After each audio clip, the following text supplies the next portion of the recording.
महान सिकंदर भारत आया। उसने एक फकीर के हाथ में एक चमकती हुई चीज देखी। पूछा, क्या है? वह फकीर बोला, बताऊंगा नहीं, बता नहीं सकूंगा। यह राज बताने का नहीं। लेकिन सिकंदर जिद पे अड़ गया। उसने कहा, हार मैंने माननी जीवन में कभी सीखी नहीं, जानकर रहूंगा। तो फकीर ने कहा, एक बात बता सकता हूं कि तुम्हारी सारी धन दौलत इस छोटी सी चीज के सामने कम वजन की है। सिकंदर ने तत्क्षण एक बहुत विशाल तराजू बुलाया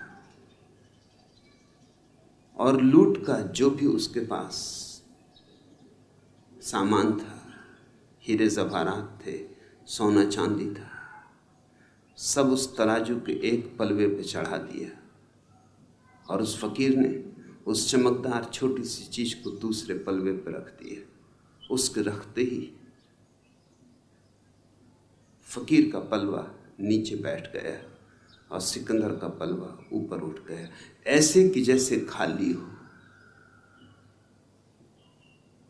सिकंदर किम कर्तव्य विमूढ़ हो गया। झुका फकीर के चरणों में और कहा, कुछ भी हो, नतमस्तक हूं, लेकिन राज मुझे कहो। फकीर ने कहा, राज कहना बहुत मुश्किल है, कहा नहीं जा सकता, इसलिए नहीं कह रहा हूं। लेकिन तुम झुके हो, इसलिए एक बात और बताए देता हूं। एक चुटकी धूल उठाई रास्ते से और उस चमकदार चीज पर डाल दी, और न मालूम क्या हुआ कि फकीर का पलवा एकदम हल्का हो गया और ऊपर की तरफ उठने लगा, और सिकंदर का पलवा भारी हो आया और नीचे बैठ गया। स्वभावतः सिकंदर तो और भी चकित हुआ। उसने कहा, यह मामला क्या है? तुम पहेलियों को और पहेलियां बना रहे हो और उलझा रहे हो। सीधी सादी बात है, कहना हो कह दो, न कहना हो न कहो। उस फकीर ने कहा, अब कह सकता हूं। अब तुम जिज्ञासा से पूछ रहे हो, अब जोर जबरदस्ती नहीं। यह कोई खास चीज नहीं, मनुष्य की आंख है। धूल पड़ जाए 2 कौड़ी की, धूल हट जाए तो इससे बहुमूल्य और कुछ भी नहीं।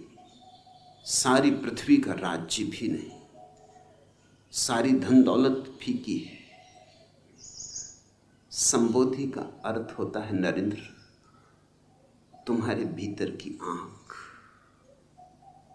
और कुछ ज्यादा कठिनाई की बात नहीं, थोड़ी सी धूल पड़ी है, सपनों की धूल। धूल भी सच नहीं, विचारों की धूल, कल्पनाओं की धूल, कामनाओं की धूल। धूल भी कुछ वास्तविक नहीं, धुआं धुआं है, मगर उस धुएं ने तुम्हारी भीतर की आंख को छिपा लिया। जैसे बादल आ जाएं और सूरज छिप जाए, बादल छट जाएं और सूरज प्रकट हो जाए। बस इतना ही अर्थ है संबोधि का। बादल छट जाएं और सूरज प्रकट हो जाए। तुम सूरज हो, बुद्धत्व तुम्हारा स्वभाव है, मगर खूब तुमने बादल अपने चारों तरफ सजा लिए। न मालूम कैसी कैसी कल्पनाओं के बादल, न मालूम कैसी कैसी कामनाओं के बादल, जिनका कोई मूल्य नहीं, जो कभी पूरे हुए नहीं, जो कभी पूरे होंगे नहीं, मगर तुम उस सब से घिरे हो जो नहीं है और नहीं होगा, और उससे चूक रहे हो जो है और जो सदा है और सदा रहेगा। संबोधि का अर्थ होता है जो है उसमें जीना, जो है उसे देखना, जो है उससे जुड़ जाना। जो नहीं है उस पे पकड़ छोड़ देना। अतीत नहीं है और हम अतीत को पकड़े हुए। बीत गया कल, हम कितना संभाल कर रखे हुए, जैसे हीरे जवाहरातों को कोई संभाले। राख है, अंगारा भी नहीं, अब सब बुझ चुका। जैसे कोई लाशों को ढोए, ऐसा हमारा अतीत है। और या फिर हम भविष्य की कामनाओं में उलझे, सेक चिल्ली हैं हम, सोच रहे हैं ऐसा हो, ऐसा हो, ऐसा हो जाए। कितने सपने तुम फैलाते हो, कितने सपनों के जाल बुनते हो, और इन दो चक्कियों के पाटों के बीच जो दोनों नहीं है, अतीत नहीं है, नहीं हो चुका, भविष्य नहीं है, अभी हुआ ही नहीं, इन दो नहीं के बीच जो है वर्तमान का छोटा सा क्षण, वो दबा जा रहा है।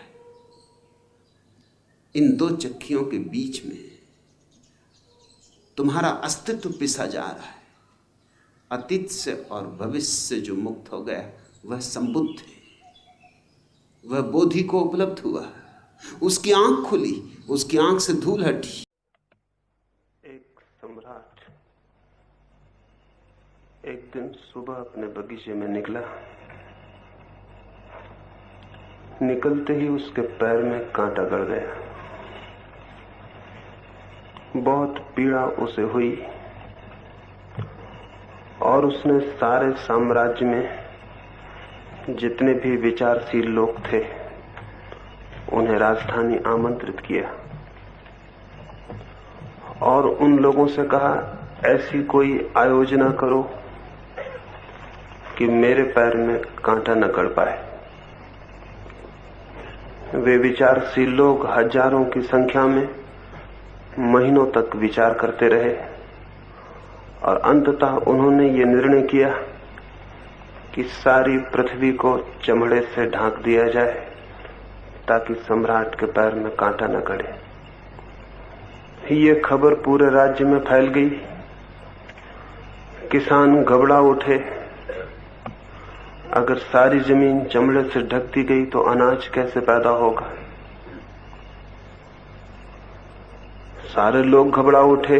राजा के पैर में कांटा न गड़े, कहीं इसके पहले सारी मनुष्य जाति की हत्या तो नहीं कर दी जाएगी, क्योंकि सारी जमीन ढक जाएगी तो जीवन असंभव हो जाए। लाखों लोगों ने राजमहल के द्वार पर प्रार्थना की और राजा को कहा, ऐसा न करें, कोई और उपाय खोजें। विद्वान फिर बुलाए गए और उन्होंने कहा, तब दूसरा उपाय यह है कि पृथ्वी से सारी धूल अलग कर दी जाए, कांटे अलग कर दिए जाएं ताकि आपको कोई तकलीफ ना हो। कांटों की सफाई का आयोजन हुआ। लाखों मजदूर राजधानी के आसपास झाड़ुएं लेकर रास्तों को, पथों को, खेतों को कांटों से मुक्त करने लगे। धूल के बवंडर उठे, आकाश धूल से भर गया। लाखों लोग सफाई कर रहे थे। एक भी कांटे को पृथ्वी पर बचने नहीं देना था। धूल नहीं बचने देनी थी ताकि राजा को कोई तकलीफ ना हो, उसके कपड़े भी खराब ना हो, कांटे भी ना गड़े। हजारों लोग बीमार पड़ गए, इतनी धूल उड़ी। कुछ लोग बेहोश हो गए क्योंकि 24 घंटा अखंड धूल उड़ाने का क्रम चलता था। धूल वापस बैठ जाती थी, इसलिए क्रम बंद भी नहीं किया जा सकता था। सारी प्रजा में घबराहट फैल गई।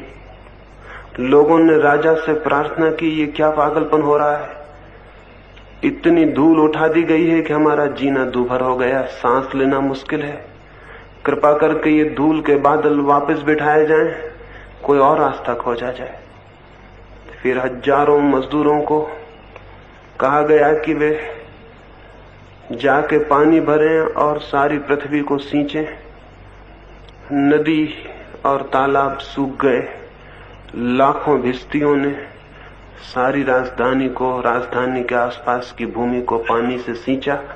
कीचड़ मच गई, गरीबों के झोपड़े बह गए, बहुत मुसीबत खड़ी हो गई। फिर राजा से प्रार्थना की गई कि ये क्या हो रहा है, क्या आप हमें जीने न देंगे? क्या आपके पैर में एक कांटा लगता है तो हम सबका जीवन मुश्किल हो जाएगा? कोई और सरल रास्ता खोजें। और तभी एक बूढ़े आदमी ने आके राजा को कहा, मैं ये जूता आपके लिए बना लाया हूं, इसे पहन ले, कांटा फिर आपको न गड़ेगा और हमारा जीवन भी बच जाएगा। राजा हैरान हुआ, इतना सरल उपाय भी हो सकता था क्या? पैर ढके देखकर वो चकित हो गया। क्या कोई इतना बुद्धिमान मनुष्य भी था जितने इतनी सरलता से बात हल कर दी जिसे लाखों विद्वान हल न कर सके? करोड़ों रुपया खर्च हुआ, हजारों लोग परेशान हुए। इतनी सरल बात थी और सारे पंडित, सारे विद्वान क्रोध और ईर्ष्या से भर गए। ये बूढ़ा आदमी खतरनाक था। इस सब के प्रति, इस बूढ़े आदमी के प्रति उन सब के मन में तीव्र रोष भर गया। उन्होंने कहा, जरूर इस आदमी को शैतान ने ही सहायता दी होगी, क्योंकि हम इतने विचारशील लोग नहीं खोज पाए जो बात इसने खोज ली है। जरूर इसमें कोई खतरा है। राजा को उन्होंने समझाया, ये जूता खतरनाक सिद्ध होगा, शैतान का हाथ इसमें होना चाहिए, क्योंकि हमारी सारी बुद्धिमत्ता जो नहीं खोज सकी ये बूढ़ा आदमी कैसे खोज लेगा। राजा को उन्होंने भड़काया, समझाया। राजा भयभीत हो गया। उस बूढ़े आदमी को सूली दे दी गई। वो पहला समझदार आदमी सूली पे चढ़ा। और उसके बाद जितने लोगों ने ये सलाह दी है कि कृपा करें, पृथ्वी को परेशान न करें, अपने पैर ढक लें, उन सभी को सूली दी जाती रही। शायद इसीलिए वो पहला क्रांतिकारी व्यक्ति जिसने जूते की इजाद की थी, उसके वंशज आज भी अपमानित हैं, आज भी चम्हार का कोई आदर नहीं। शायद पंडितों का ही हाथ होगा इसमें। इस कहानी से इन 3 दिनों की चर्चा को मैं शुरू करना चाहता हूं, इस वजह से कि सारी दुनिया में सभी मनुष्यों का एक ही प्रश्न है। दुख के कांटे जीवन को पीड़ित किए रहते हैं। अशांति के कांटे, चिंता के कांटे, अज्ञान और अंधकार के कांटे गड़ते हैं और कोई उपाय समझ में नहीं आता कि इनसे कैसे बचा जाए। और सभी लोग बुद्धिमानों की, तथाकथित बुद्धिमानों की सलाह मानकर सारी पृथ्वी को ढकने की आयोजना में लग जाते हैं। अपने को छोड़कर, अपने को भूलकर, अपने पैर को ढकने की सीधी सी युक्ति किसी की भी समझ में नहीं आती। इतनी सीधी युक्ति है, लेकिन इस जमीन पर 10-5 ही ऐसे लोग हुए हैं जिन्होंने अपने पैर ढके हों। अधिक लोग पृथ्वी को ही बदलने की कोशिश करते रहे। और ये अधिक लोग, जितनी इन्होंने कोशिश की है जमीन को ढक देने की, धूल कांटों से अलग कर देने की, उतनी ही जमीन मुश्किल में पड़ती चली गई। इन सभी सुधारकों के कारण ही मनुष्य जाति इतनी पीड़ाओं में उलझ गई है कि आज कोई छुटकारा भी दिखाई नहीं पड़ता है। लेकिन एक सीधी सी बात थी कि हर आदमी अपने पैर ढक ले और कांटों से मुक्त हो जाए। लेकिन ये सीधी सी बात आश्चर्य ही है कि मुश्किल से ही कभी किसी को दिखाई पड़ती।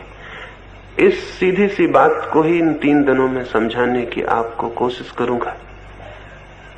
नाराज आप जरूर होंगे मन में, क्योंकि सीधी बात किसी को समझाई जाए तो नाराजगी होती है। इतनी सीधी बात को भी समझाने की कोशिश करने से गुस्सा आता है। ऐसा लगता है कि क्या आप हमें इतना नासमझ समझते हैं कि सीधी सी बात को हमें समझाएं? लेकिन क्षमा